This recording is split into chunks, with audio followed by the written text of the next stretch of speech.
So we know that the energy is waning a little bit. The sun is going down, and we thought we ought to stir things up a little bit.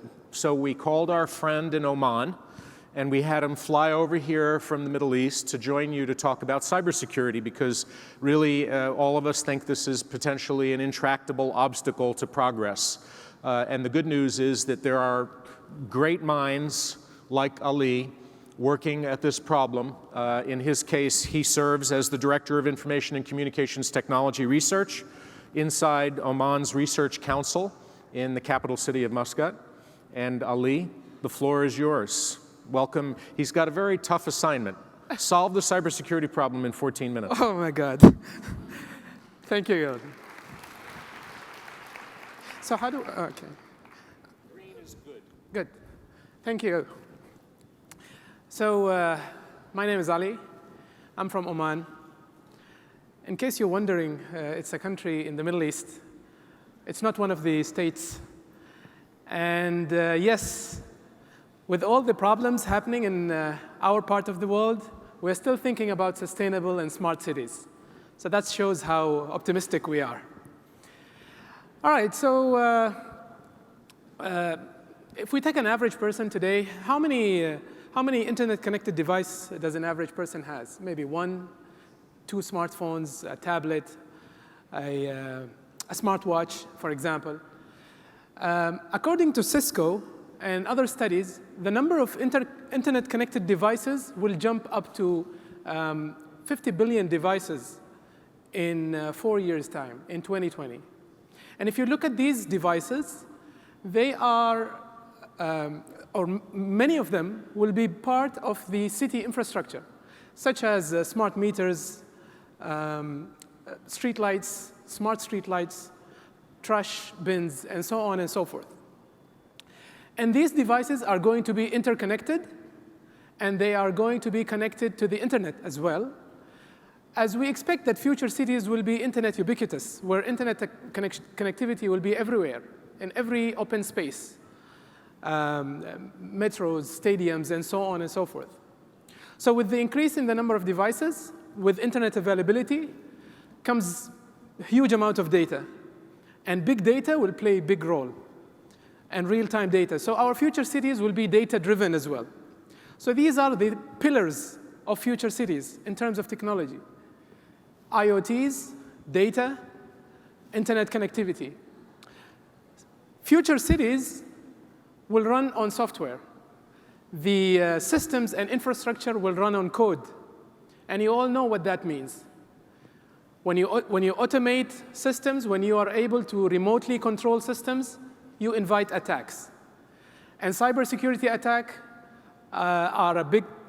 it's a big problem today, and this problem is going to get even bigger in future cities because of many reasons. And I'm here today to share with you 4 main reasons, I think, in my opinion, defending future cities is going to be a challenge that we have to prepare for from today.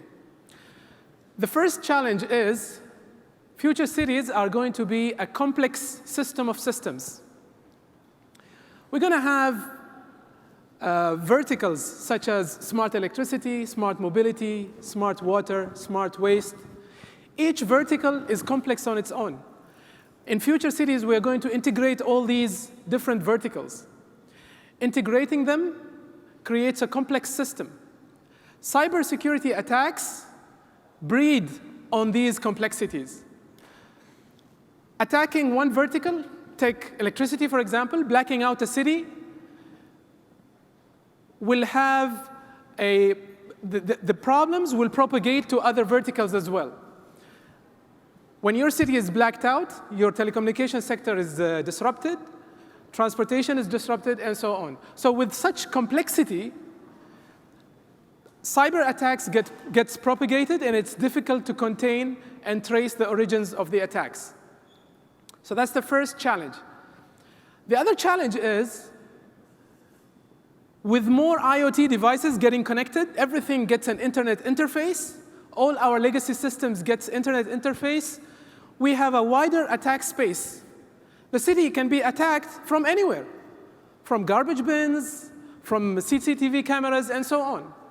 Last week, I'm sure you've heard, major websites got disrupted. Websites like Netflix and Twitter, they got disrupted because of a distributed denial of service attack. And this attack seized millions of devices. Some of them maybe are at your home. These devices were used to channel traffic to a specific website that affected other major websites around the world. So you never know where you're going to be attacked. Imagine in the future, such a system or such an attack affects a city portal and brings down the city services. So the increase in the number of devices and the increase in the attack space and different attack points makes it very challenging to know where the attack is going to come from. The other challenge is there is always a trade-off between security and performance. It is well known that when increasing security in any system, the performance goes down. And when we talk about IoTs, these are small devices. These are sensors that have limited capabilities.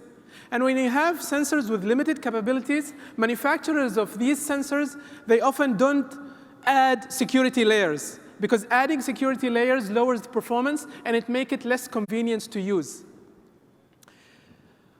So that means with future devices, many IoTs, they come with minimum or no security at all.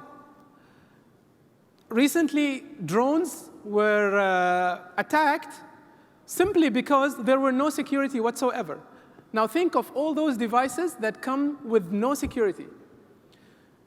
So that's a big problem. We already, in the security community, we have this problem already, and it will continue to grow as the number of devices increase.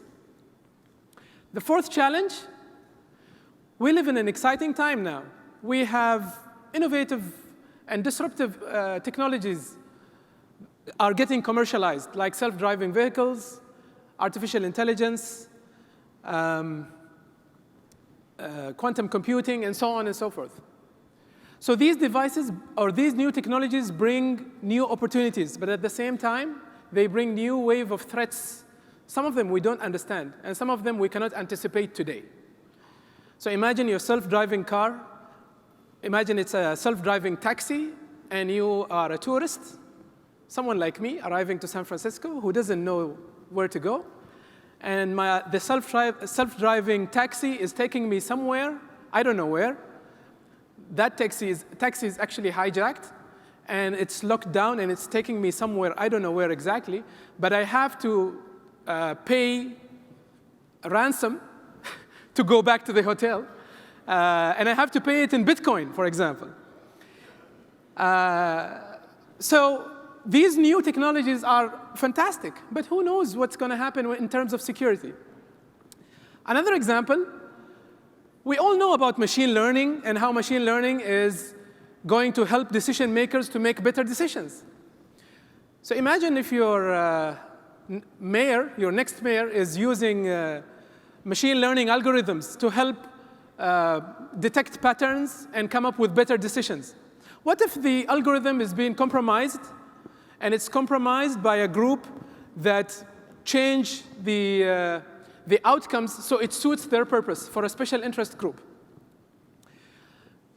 Well, if you want to widen the scale a little bit, what if the next president uses machine learning algorithm? Well, speaking of the election cycle happening in the US. And then whatever algorithm is being compromised for the interest of a specific group. So these new disruptive technologies are fantastic, but they come with new threats. So can we secure future cities? Well, there is no 100% secure system, but we can do something about it. And here are my 4 recommendations on how we can secure future cities. Number 1, security has to be the default mode of operation. We have to think of security and design for security from the beginning. Security should not be a patch that we will think of when a problem happens. We should integrate security in each and every step when we design new smart city services. And I like to bring the example of Smart Dubai. So Smart Dubai, they have a strategy, and the strategy has 4 pillars. One of them is safety and security. They also laid down a platform of 4 layers, starting from infrastructure all the way to application. And security is embedded in each and every layer. Now, I like this example because the people behind Smart Dubai, they thought of security from the beginning. So when they start designing their future city, they are designing it with security in mind. And that's something that I think is important and we have to think about. The other thing is, it'll be good if we have a central operational center, a national center for cyber defense, particularly in cybersecurity attacks attacking city infrastructure. This is done in several countries. Among them is the UK. This month, the UK will launch a new national cybersecurity center. This center is going to defend the UK's financial center, as well as financial sector, as well as the city infrastructure. So it's a single point of defense to monitor and to attend any incidents that is going to attack city services. And it's going to advise both public and private sector. And this is not new. Singapore has done this. Last year, Singapore has also established a national cybersecurity agency. Next, proactive measures. Governments and city officials have to be proactive, especially when it comes to new disruptive innovation. They have to be ready and prepared before a problem takes place. And I like to bring the example of the US Department of Transportation. Last month, they've issued a policy, a federal automated vehicle policy. And this policy, it works like a guideline to guide self-driving car manufacturers on how to design safe and secure self-driving vehicles. Another example is what's happening in Seattle. The city of Seattle have established a privacy advisory committee. And this advisory committee advises the city on privacy-related issues and on how to protect citizens' privacy. So I consider these examples as proactive examples, or proactive measures coming from the government before an incident takes place. So security by design, proactive measures, and a national cybersecurity center are important. But what's equally important is education, awareness, and training, especially educating children on cybersecurity and cybersecurity attacks and safe internet browsing. And that's what Stay Safe Online is doing by teaching kids on how to stay safe. And I think the best investment that we can make right now is on educating future generation. And because by educating them, we'll make sure that our future communities will be safe and secured. Thank you.